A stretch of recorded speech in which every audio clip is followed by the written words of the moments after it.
Hi everyone, this is me, Shakti Sundari, and I'm speaking to you today from the Japanese water garden in Trent Park. It's a really beautiful place. I might post some pictures up later of where I am. And I really felt the call to come and be here in nature, because nature is my element, nature is my home, nature is where I feel so alive and true and connected to life, to my Shakti essence, in a way that I don't when I'm stuck inside a house or a room somewhere. Anyway, the purpose for me doing this live broadcast today is that I got the inspiration this morning to start sharing every day a verse from the Radiant Sutras. So this is a book that, the Radiant Sutras, this is a book that I bought for my beloved for Christmas last year, and he bought for me. It was the first present that we both opened, and we had both bought one another the same thing. The Radiant Sutras encapsulate really everything that I'm about.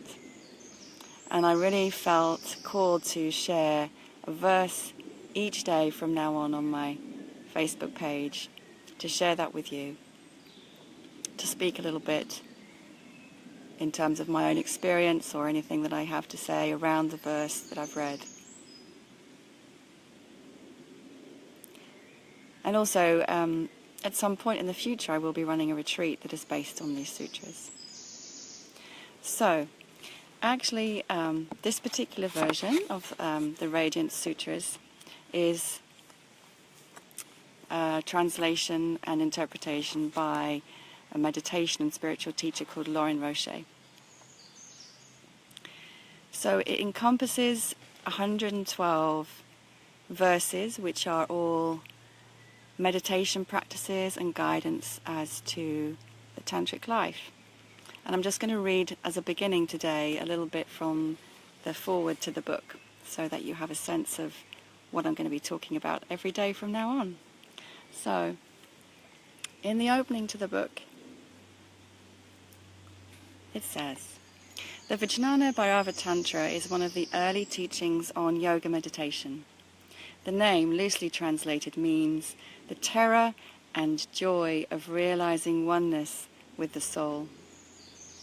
This text is part of the ancient Tantras, and first written version appeared in Kashmir, India, around AD 800, but was probably handed down in an oral tradition for many years before that.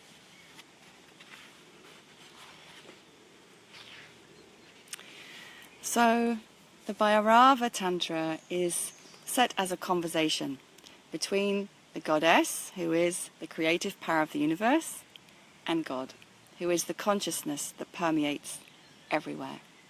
For short, they are also called Devi and Bhairava, or Shakti and Shiva. They are lovers and inseparable partners, and one of their favorite places of dwelling is in the human heart. So the verses are set as a conversation from one to the other. Their inquiry is about how to enter into the vibrant essence of the world with the dual balance of passion and attachment.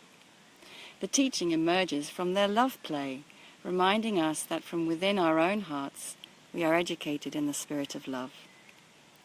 They lived this teaching.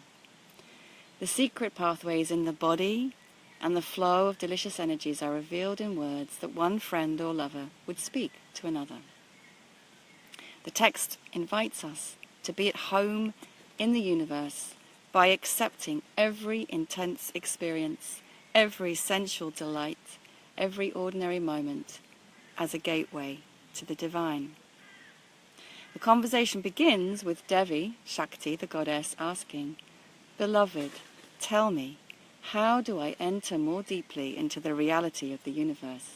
And in reply, Bhairava, or Shiva, describes 112 techniques for becoming enlightened through everyday life experience.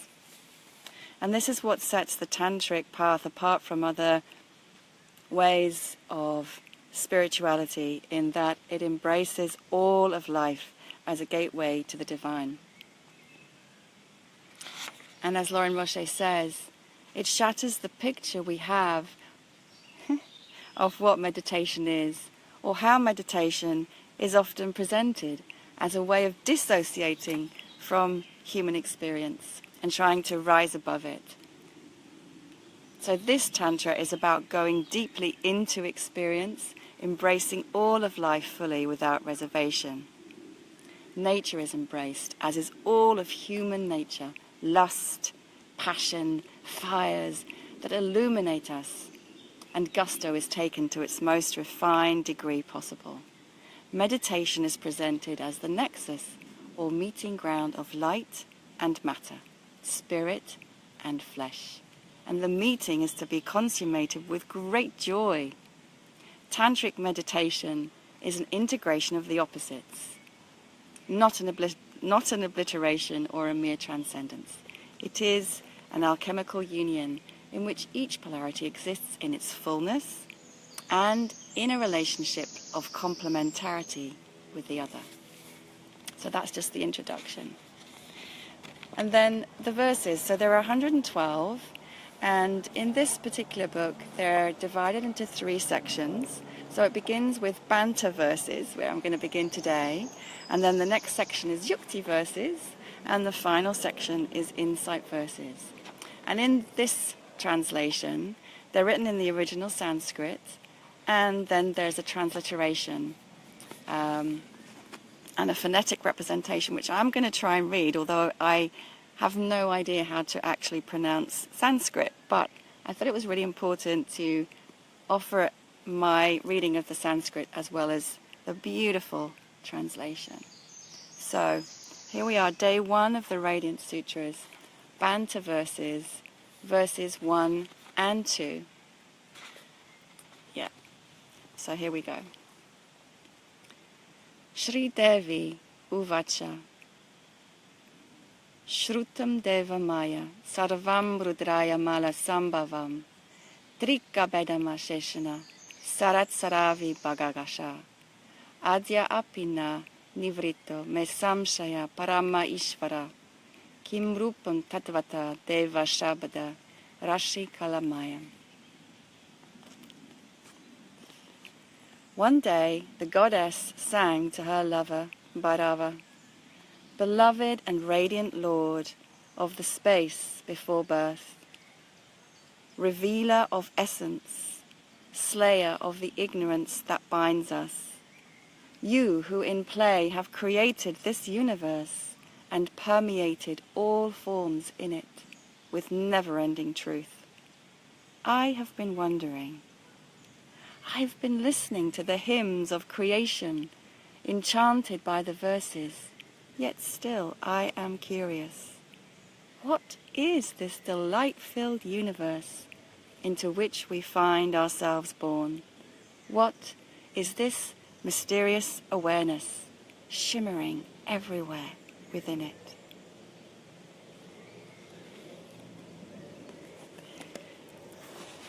So that is the first verse, verse 1 and 2 of the Banter verses of the Radiant Sutras. Tomorrow I will share with you more verses and more of where I'm at and more of what I'm feeling as well. And before I go, I'm just going to show you a little bit of this beautiful place here where I am, which is the Japanese water garden in Trent Park. So I'm just going to turn the video away and show you this beautiful space.